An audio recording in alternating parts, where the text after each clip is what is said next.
हरे कृष्णा। तो सभी भक्तों का स्वागत है आज की भगवत गीता क्लास में।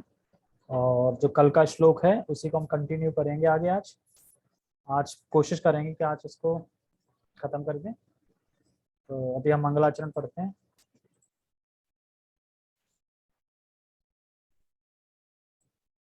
ओके।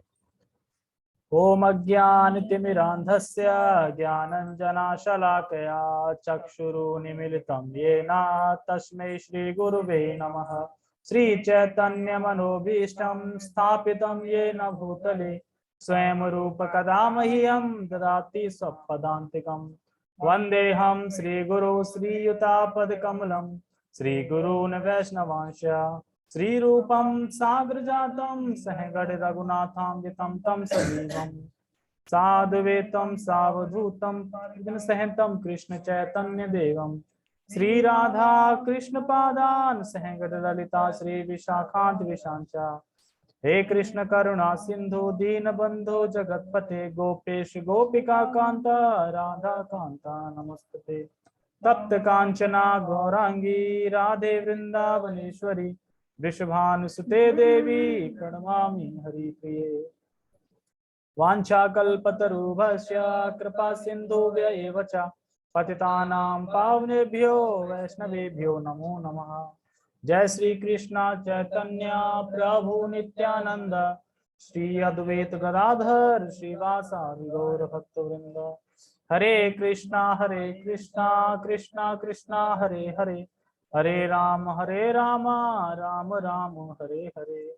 रामाय रामभद्राय रामचंद्राय वेदसे रघुनाथाय नाथाय सीतया पते नमः। नमो विष्णुपादाय कृष्णपृष्ठाय भूतले श्रीमते भक्ति वेदांत स्वामिनि इति नामिने। नमस्ते सारस्वते देवे गौरवाणी प्रचारिणे निर्विशेष शून्यवादी पाश्चात्य देशतारिणे। ओके, हरे कृष्णा।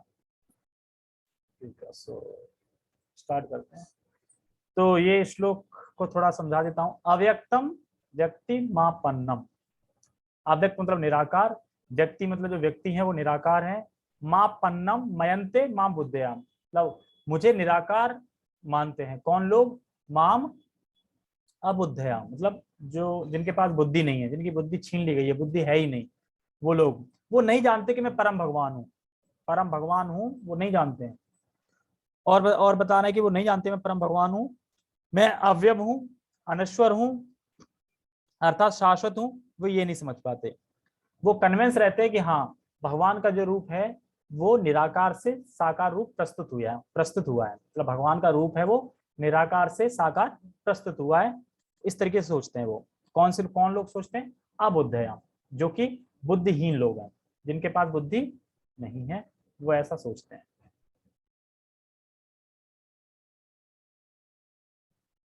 ओके, तो पहले हम श्लोक उच्चारण करते हैं, फिर करते हैं। ठीक है। अव्यक्तं व्यक्तिमापन्नं मन्यन्ते माम बुद्धया परम भावमाजानन्तो मामव्यव्यनुत्तमम्। अव्यक्तं व्यक्तिमापन्नं मन्यन्ते माम बुद्धया परम भावमजानन्तो ममाव्यव्यनुत्तमम्। तो ये मैंने समझा दिया है, इसका खाली टेक्स्ट पढ़ लेते हैं। बुद्धिहीन मनुष्य मुझको ठीक से ना जानने के कारण सोचते हैं कि मैं भगवान कृष्ण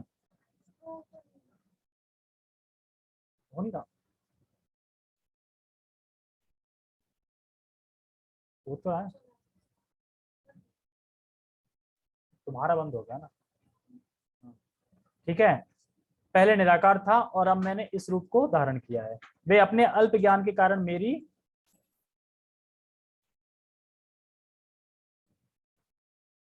वे अल्प ज्ञान के कारण मेरी कहाँ पे मेरी अविनाशी तथा सर्वोच्च प्रकृति को नहीं जानते। अविनाशी मतलब होता है कि भगवान शाश्वत है, भगवान का भी विनाश नहीं होता। और प्रकृति मतलब सर्वोच्च प्रकृति, कि ये सारा कुछ प्रकृति भगवान की है, और तो वो ये लोग नहीं जानते। ठीक है, तो अभी हम वहीं से कंटिन्यू करेंगे जहाँ पे हमने खत्म किया था। ठीक है, हमने खत्म किया था, हाँ हमने यहाँ पे खत्म किया था कि सभी माया है।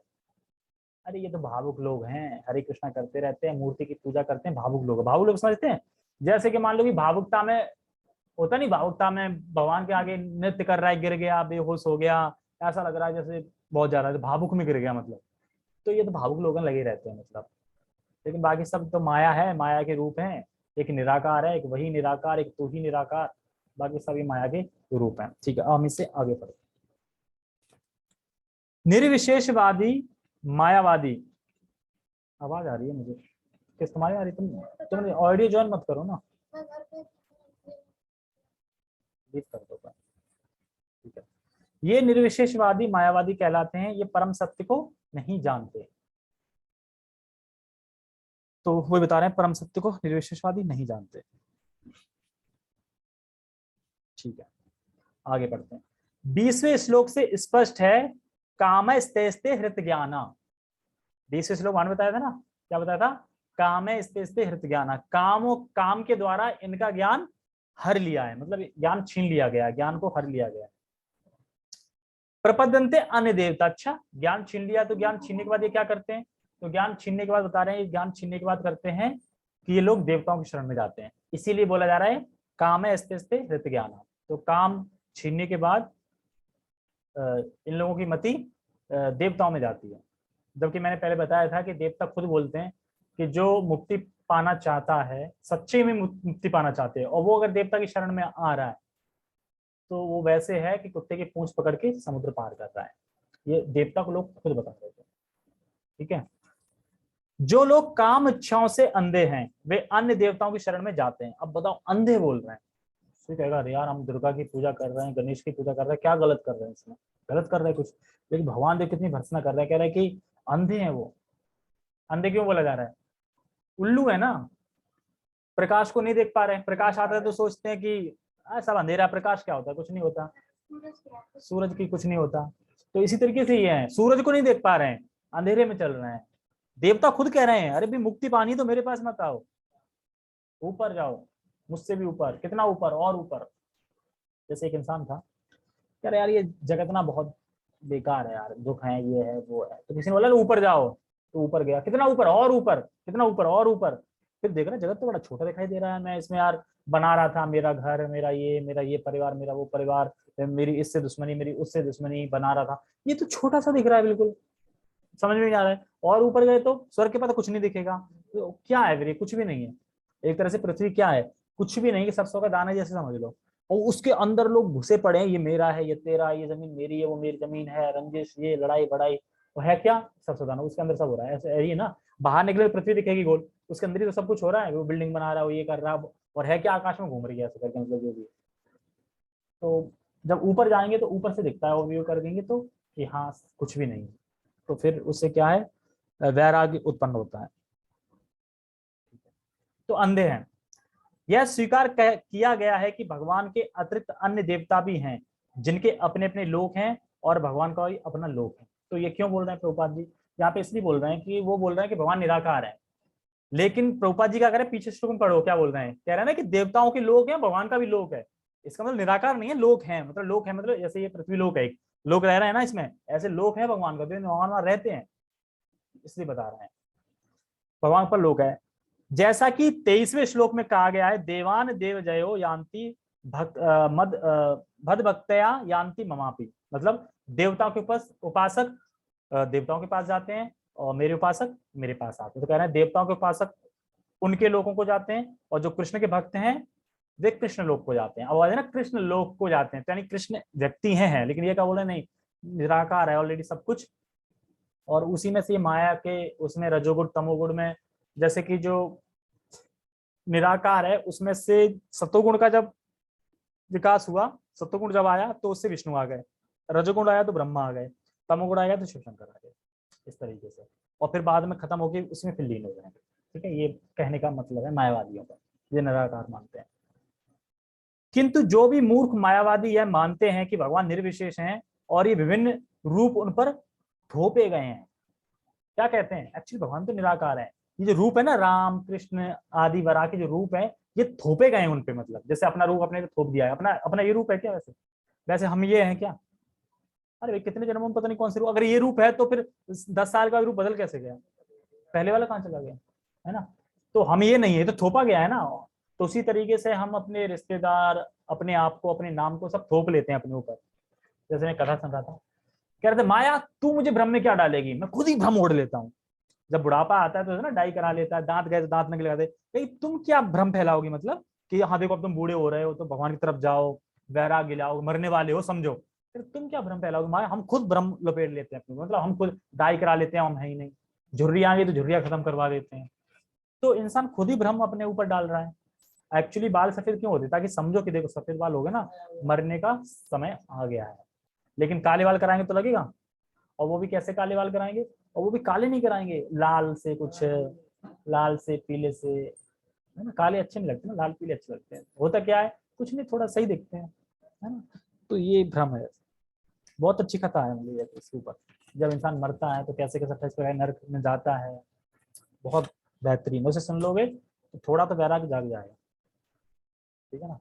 एक्चुअली ये जो मानव शरीर है, मानव जीवन है, वो केवल तपस्या करने के लिए ही है। देखो 25 साल ब्रह्मचर्य, फिर 25 साल गृहस्थ, ग्रस्त ग्रह में भी नहीं, ग्रस्त, फिर 25 साल वानप्रस्थ, और फिर 25 साल सन्यास।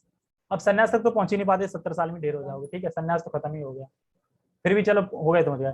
अब बताओ इसमें जीवन किस लिए है अभी, अगर चारों ये चीजें मिलाई जाए तो तपस्या के लिए तो है। ब्रह्मचर्य में तपस्या है, ग्रस्त में तपस्या नहीं है क्या?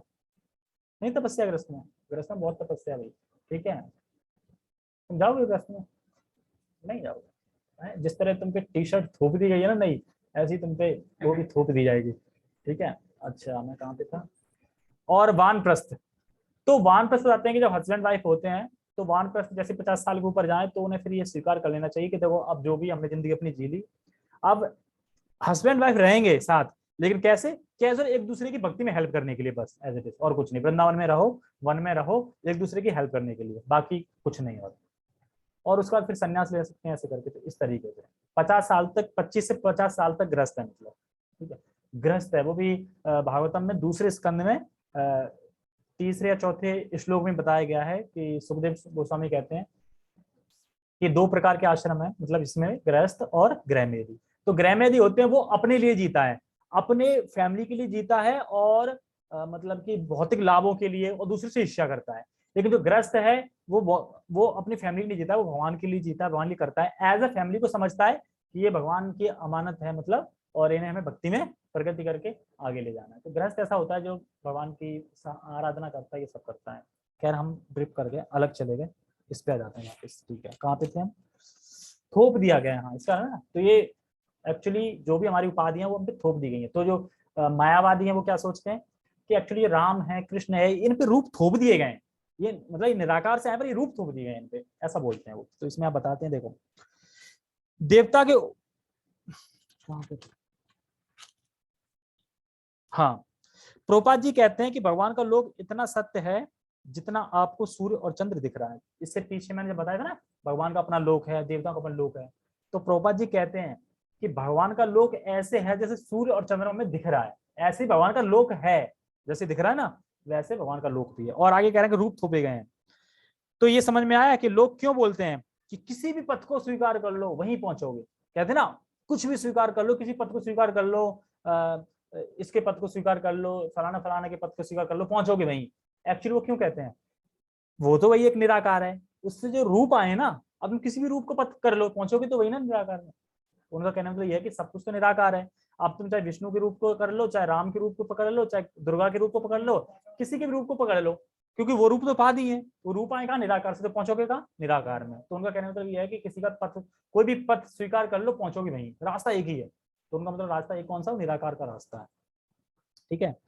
क्योंकि वह सोचते हैं निर्विशेष ब्रह्म है और वही विभिन्न स्वरूपों में प्रस्तुत हुआ है। सारा कुछ निर्विशेष ब्रह्म है और उन्हीं से रूपों में प्रस्तुत हुए हैं। खाली जो ब्रह्म है वो राम के रूप में प्रस्तुत हो गया, ब्रह्म है वो कृष्ण के रूप में प्रस्तुत हो गया। एक्चुअली वो ब्रह्म है, मतलब ब्रह्म मतलब निर्विशेष ब्रह्म, मतलब निराकार, ये कहना चाह रहे हैं।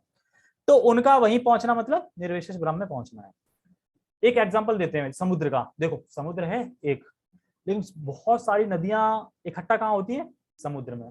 तो ऐसी निराकार एक निर्विशेष ब्रह्म यानी समुद्र है, और बाकी सारी नदियां क्या होगी? जो रूप जो आए हैं, प्रस्तुत हुए हैं, फिर वो रूप कहाँ जाते हैं? उसी में मिल जाते हैं, इस तरीके से। तो वस्तुतः उनकी भक्ति किसी में भी नहीं है। किसमें भक्ति? किसी में भी नहीं है ना भक्ति।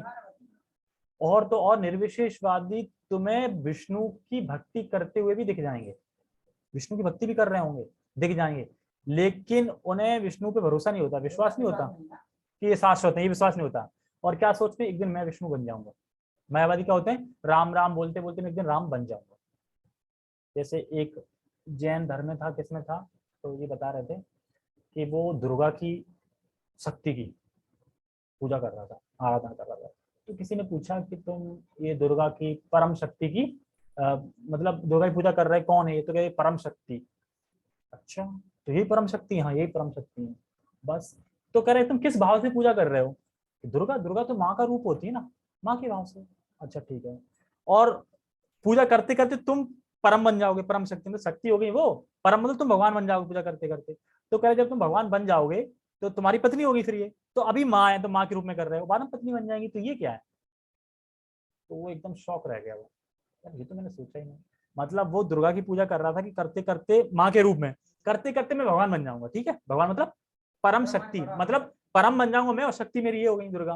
तो तब तो वो पत्नी होगी ना फिर, शक्ति शक्तिमान पत्नी हो गई। लेकिन अभी क्या पूजा कर रहा है दुर्गा की? माँ सोच गए। तो ये क्या है? तो इस तरीके से ये सोचते हैं कि मैं राम राम करूंगा तो मैं एक दिन राम बन जाऊंगा, विष्णु विष्णु करूँ तो विष्णु बन जाऊंगा। इस तरीके से ये करते हैं। ठीक है, क्योंकि क्यों करते हैं? क्योंकि ये भगवान के ज्ञान के बारे में सुनते नहीं है बिल्कुल भी, और इन लोगों को सुनाओ भी तो इन्हें समझ में नहीं आता है। अभी लास्ट में कथा बताऊंगा चेतन चेतन से, कि इसमें पीछे कल बताया था ना कि भगवान की कृपा क्यों जरूरी है।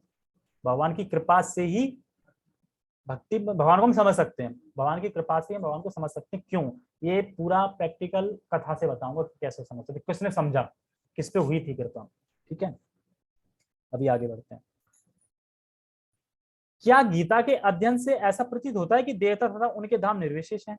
जिसने गीता पूरी पढ़ी है, क्या गीता पढ़ के ये लग रहा है कि सब निर्विशेष है, देवता निर्विशेष हैं, भगवान निर्विशेष, लगता है क्या? नहीं। तो कह रहे हैं स्पष्ट है कि ना तो देवतागण ना ही कृष्ण निर्विशेष है, मतलब भगवान भी व्यक्ति हैं, देवता भी व्यक्ति हैं, वे सभी व्यक्ति हैं। भगवान कृष्ण परमेश्वर हैं और उनका अपना लोक है, और देवताओं के भी अपने अपने लोक हैं। ये गीता से पढ़ के स्पष्ट समझ में आ जाता है।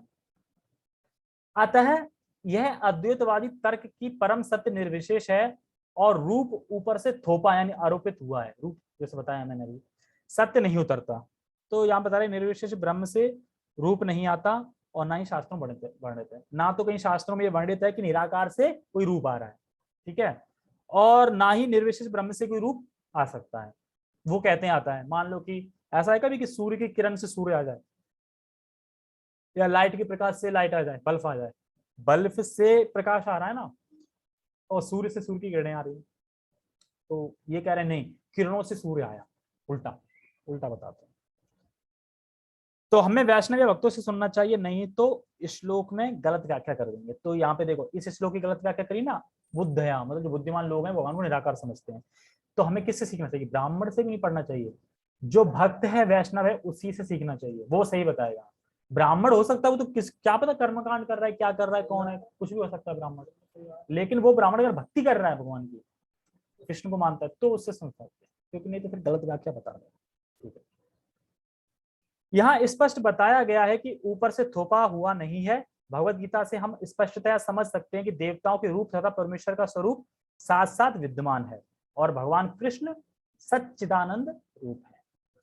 कौन पुष्टि करता है? ब्रह्मा।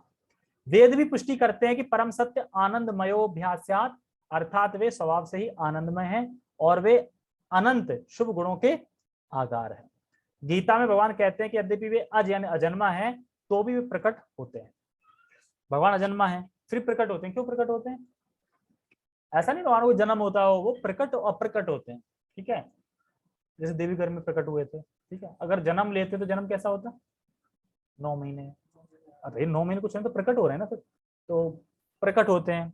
क्यों प्रकट होते हैं? लीलाएं करने के लिए, तो हमारा उद्धार करने के लिए प्रकट होते हैं। तो लेकिन कुछ लोग होते हैं वो नहीं समझते, वो क्या सोचते हैं, अरे भगवान बोल रहे हैं अजन्मा है, अजन्मा कैसे प्रकट हो सकता है, कैसे प्रकट हो सकता है जन्म?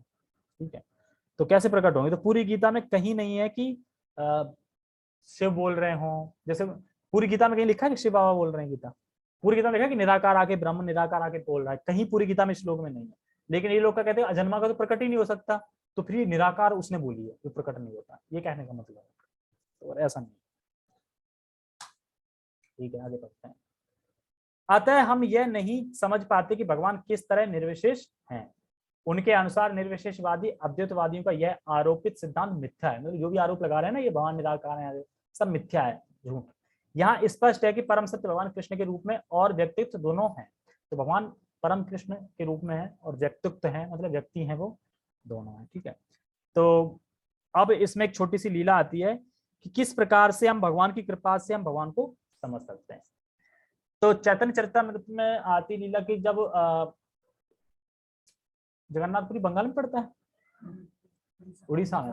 तो बंगाल से जब चैतन्य महाप्रभु उड़ीसा गए थे, तो देखा होगा ना, भागते भागते जय जगन्नाथ, अपने सब मुकुंद थे और नित्यानंद थे, तो इनको पीछे छोड़ देते हैं, क्या मैं अकेले जाऊंगा, क्योंकि उनका दंड संन्यास दंड तोड़ दिया था नित्यानंद ने। तो अगर किसने तोड़ा, क्यों तोड़ा? कि कुछ नहीं, मैं ऐसे खड़ा था, ऐसे करके वो टूट गया और फेंक दिया। फिर कह रहा है अब यहाँ से मैं अकेले जाऊंगा, तुम अपने रास्ते। ठीक है, तो या तो तुम जाओ या मैं जाऊँ। फिर तो नित्यानंद को कहते ठीक है तुम चलो, मैं पीछे पीछे आ रहा। तो फिर चैतन्य महाप्रभु आगे चल दिए और नित्यानंद तो पीछे पीछे चल रहे थे। तो जय जगन्नाथ जब जगन्नाथ के वहाँ पहुंचे, तो इतने मतलब कि जो क्या बोलते हैं, अष्ट सत्य विकार जो आता है, तो जगन्नाथ जी दर्शन कर रहे थे, विकार आए तो वो बेहोश हो गए, गिर पड़े। तो गिर पड़े तो वहां के जो पंडा थे, तो पंडा सोच रहे थे कि ये कोई भावुक व्यक्ति आ गया है, लोट पीट रहा है, तो डंडा लेके पीटने आ रहे थे। तब तक वहां पे जो सार्वभौम भट्टाचार्य थे, जो क्योंकि वो वहां पे सेवा करते थे वहां पे मंदिर में, तो वो आए। तो क्योंकि वो इतने प्रचंड विद्वान ज्ञानी थे वो, कि उन्होंने तुरंत पहचान लिया ये भावुक नहीं है, एक्चुअली ये कोई भक्त है, मतलब वो है, और इसे अष्ट सात विकार आ रहे हैं, मतलब जो ये आ रहे हैं। तो वो उसको फिर बचा लेते हैं और फिर उसे अपने घर ले जाते हैं, चतुर महाप्रभु को। तो अपने घर ले जाते हैं, तो वहां पे मतलब लिटा देते हैं, थोड़ा आराम आराम, पट्टी वट्टी, पानी वानी। तो उसके बाद फिर जब भक्तों को पता चलता है, अरे चैतन्य महाप्रभु कहाँ गए, तो फिर भक्ति पीछे पीछे मुकुंद वगैरह आ जाते हैं, पता चल जाता है उनको मंदिर से कैसे से सार्वभौम भट्टाचार्य ले गए। तो उसके बाद फिर वो जाते हैं, तो महाप्रभु अपने उस अवस्था में पड़े थे, वो बिल्कुल क्या बोलते हैं, बेहोशी अवस्था मतलब। तो फिर उसको हरे कृष्ण महामंत्र करते हैं सारे लोग। जब हरे कृष्ण महामंत्र करके अपनी बाहरी चेतना में जाते हैं वो, तो बाहरी चेतना में आ जाते हैं, तो वहां पे सार्वभौम भट्टाचार्य के साले थे, मतलब साले थे, मतलब रिश्ते में। उनका नाम था गोपीनाथ आचार्य, गोपीनाथ आचार्य। तो गोपीनाथ आचार्य कहते हैं कि ये इनको ना, मतलब यहाँ पे रहने वहने का इंतजाम कर दो, खाने पीने का जो भी है। तो वो उनका मतलब इंतजाम कर रहा है और उनकी देखभाल करने लगे। तो उसके बाद फिर एक दिन मतलब फिर जो जगन्नाथ जी हैं, तो उनके दर्शन कराने के लिए ले जाते हैं। तो जब दर्शन करा के लौट के लेके आते हैं, तो जो सार्वभौम भट्टाचार्य थे, वो देखते कि यार ये बड़ा सुंदर है, और पता नहीं क्यों मेरा मन इसकी तरफ खिंचता चला जा रहा है, बहुत सुंदर है, बहुत वो है। तो पता करो, पता करो ये किस संप्रदाय से है क्या नहीं है। तो गोपीनाथ जी बताते हैं कि एक्चुअली इनके ये सन्यासी हैं, सन्यास ले रखा है, इन्होंने सन्यास लिया है केशव भारती से। तो कहते हैं केशव भारती से, हाँ बाकी सब तो ठीक है, पर ये श्रेष्ठ नहीं है, मतलब ये जो सन्यास लिया है ना, जिस जो जो संप्रदाय है, जो भारतीय संप्रदाय, ये श्रेष्ठ नहीं है, तो मध्य है, ये अच्छी नहीं है, ये सही नहीं है। तो जो गोपीनाथ जी थे वो कहते हैं अरे ये साक्षात भगवान है, इनको किस संप्रदाय की जरूरत है। लेकिन वो भट्टाचार्य बिल्कुल सुनते नहीं, मतलब सुन के अनदेखा कर देते हैं, उनको अनदेखा कर देते हैं। तो उसके बाद फिर चलता रहता है। तो भट्टाचार्य कहते हैं एक बार महाप्रभु कि ये ना सन्यास तो ले लिया है, पर ये मतलब जवानी की अवस्था में सन्यास ले लिया है, और सन्यास को कैसे पालन करेगा जवानी अवस्था में। मैं एक काम करता हूँ, इसको ना सन्यासी से हटा के मैं वेदांत दर्शन सुनाऊंगा इसको, वेदांत दर्शन सुना के, ताकि ये निर्विशेष ब्रह्म में आगे बढ़ेगा। तो निर्विशेष ब्रह्म को मानते थे ना वो भट्टाचार्य, ये निर्विशेष ब्रह्म में आगे बढ़ेगा, बहुत अच्छा है, सुंदर है, बहुत प्रेरित थे, मतलब बहुत आकर्षित थे भट्टाचार्य। तो बताओ, भगवान को मतलब सन्यास से हटा के निर्विशेष ब्रह्म का ज्ञान देंगे कि उसमें आगे बढ़े, ये वो सोच रहे हैं, तो प्लानिंग बना रहे हैं वो। तो जब महाप्रभु आगे बढ़े, तो महाप्रभु में ये सारे गुण थे जो भगवान में होते हैं। भगवान गुण होते हैं ना 32 गुण, कितने गुण होते हैं, मतलब जो प्रकट करते हैं, वो गुण अलग है, मतलब ये जो चिन्ह होते हैं ना, चिन्ह टाइप के होते हैं कुछ, वो बता रहे हैं होते हैं। तो भट्टाचार्य देखते हुए भी अनदेखा कर रहे हैं कि सारे मतलब चिन्ह प्रकट हो रहे हैं, सब कुछ आव भाव है, तेज है, तब भी नहीं समझ पा रहे हैं, और तब भी हम बिल्कुल नॉर्मल। तो सब कुछ देखने के बाद भी भट्टाचार्य नहीं समझ पा रहे हैं कि ये साक्षात हमारे घर में भगवान है।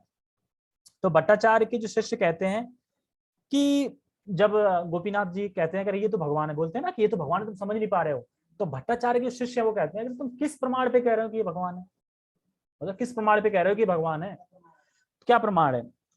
तो क्योंकि हम तो अगर किसी को भगवान मानते हैं तो हम मानते हैं युक्ति और तर्क के द्वारा, निर्विषय ना, युक्ति और तर्क के द्वारा हम मानते हैं भगवान है, तो तब हम भगवान को समझते हैं। तो लेकिन गोपीनाथ आचार्य थे, वो कहते हैं कि नहीं, भगवान को हम समझ सकते हैं भगवान की कृपा से, तर्क वितर्क या युक्ति के द्वारा हम भगवान को नहीं समझ सकते, हम भगवान को समझ सकते हैं भगवान की कृपा के द्वारा। अब यहाँ पे समझ आ रहा है ना, गोपीनाथ जान रहे हैं कि साक्षात भगवान है और भट्टाचार्य नहीं जान रहे हैं कि साक्षात भगवान है। तो क्या, किस वजह से नहीं जान पा रहे हैं भट्टाचार्य? कृपा नहीं है भगवान की, जबकि विद्वान है, इतने विद्वान है कि वो एक वाचस्पति उनके टीचर थे, और जब वो स्कूल में जाते थे सार्वभौम भट्टाचार्य, तो बताते वहां पे वो किताब उठाते थे, देखते थे ऐसे करके और सब कुछ पढ़ लिया। टीचर बोलते पढ़ लिया सब कुछ, हाँ, देखते मतलब ऐसे उठाई, पूरा उठाई इतने, और ये नहीं समझ पा रहे कि साक्षात भगवान है। क्यों? भगवान की कृपा में। तो भगवान की कृपा से हम भगवान को समझ सकते हैं। तो फिर आगे तर्क चलता है। तो गोपीनाचार्य कहते हैं नहीं, हम भगवान को उसकी उनकी कृपा के द्वारा ही समझ सकते हैं।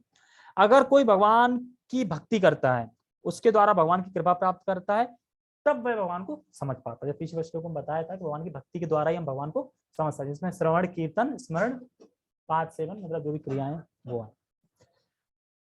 फिर भट्टाचार्य कहते हैं अच्छा ठीक है, आप विद्वान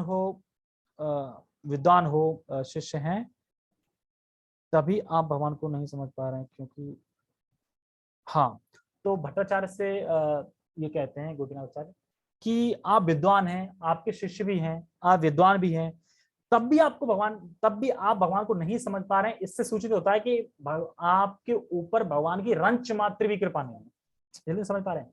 तो भट्टाचार्य कहते हैं अच्छा ठीक है, मान लिया, चलो मुझ पे रंच मात्र कृपा भी नहीं है, लेकिन मैं ये कैसे मानूं कि तुम पे कृपा है भगवान की, मैं ये कैसे मानूं कि तुम पे कृपा है भगवान की। तो कह रहे हैं ज्ञान के द्वारा, क्योंकि मैं समझ पा रहा हूँ ये भगवान है और तुम समझ नहीं पा रहे, तो मुझे ज्ञान है इसका, ये भगवान है, तुम्हें ज्ञान नहीं है, तुम्हें ज्ञान के द्वारा समझ पा रहा हूँ। तो वो ये बताते हैं। तो फिर केवल शास्त्र और ज्ञान के द्वारा भगवान को नहीं समझ सकते, भगवान की कृपा होनी बहुत जरूरी है। तो भट्टाचार्य कहते हैं ठीक है, गोपीनाथ से क्या प्रमाण है कि आप पे कृपा हो गई, मुझ पे नहीं होगी। तो गोपीनाथ वही कहते हैं कि ज्ञान। ठीक है, तो आगे फिर बात चलती है कि भगवान साक्षात घर में हैं, सारे चिन्ह प्रकट हो रहे हैं, उनमें देख रहे हो और फिर भी आप नहीं समझ पा रहे हो, इससे मैं कह रहा हूं कि आप पे रंचमात्र की कृपा नहीं है, क्योंकि साक्षात घर में है, चिन्ह भी प्रकट हो रहे हैं, आप देख भी रहे हो, पढ़ भी रहे हो, फिर भी समझ नहीं पा रहे हो ये साक्षात भगवान। फिर सोच रहे हो कि मैं तो ना इसको वेदांत बताऊंगा, ये बताऊंगा, ये प्लानिंग कर रहे हैं। ठीक है, यानी भट्टाचार्य पे कृपा नहीं है। फिर भट्टाचार्य कहते हैं ठीक है, तो आप गुस्सा मत हो, हम तो आपस में बात कर रहे हैं ना, शास्त्र में बात कर रहे हैं, तो गुस्सा क्या होना उसमें। ठीक है, हाँ मैं मानता हूँ महाप्रभु मतलब मानता है, ठीक है, ये चैतन्य महाप्रभु हैं, नाम पूछने में नाम बता देते हैं।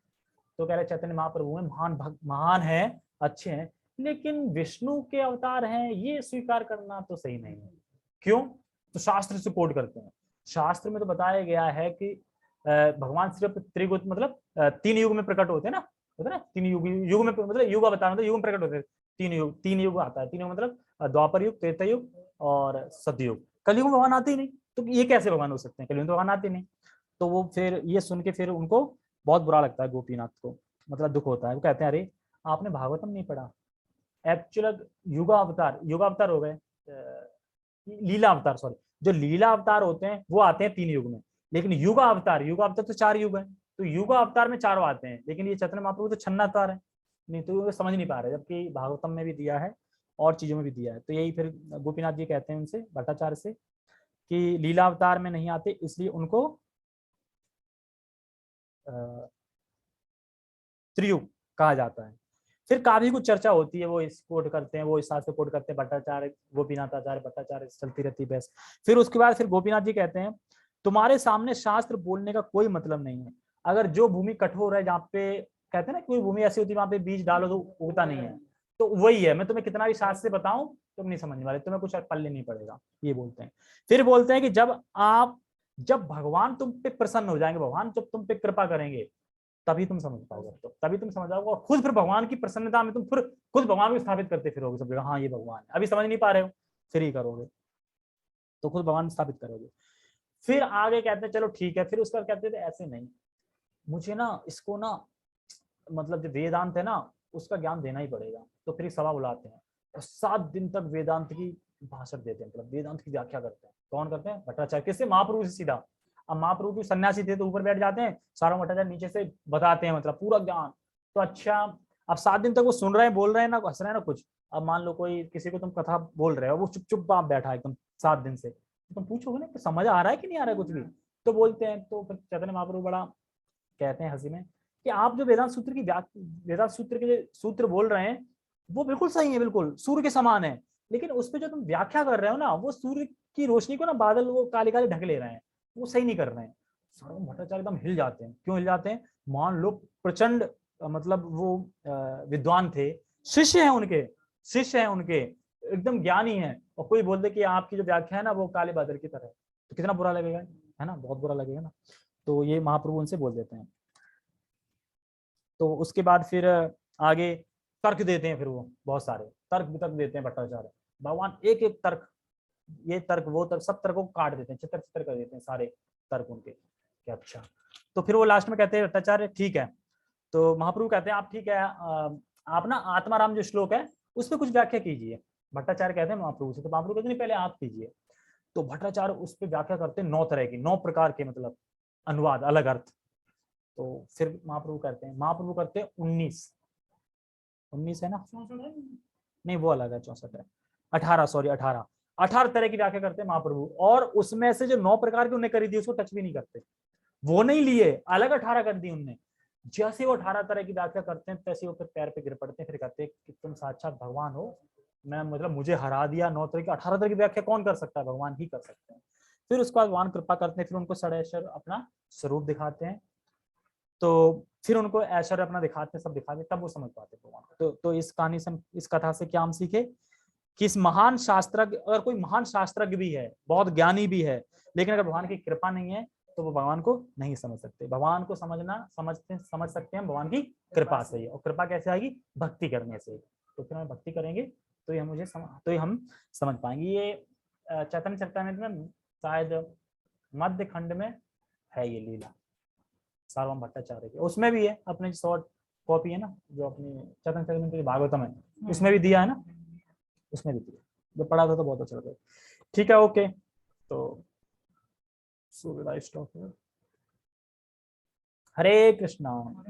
जगत गुरु शील प्रभुपाद की जय, श्रीमद् भगवद गीता की जय, निताय निताय गौर प्रेमानंदे, हरि हरि बोल।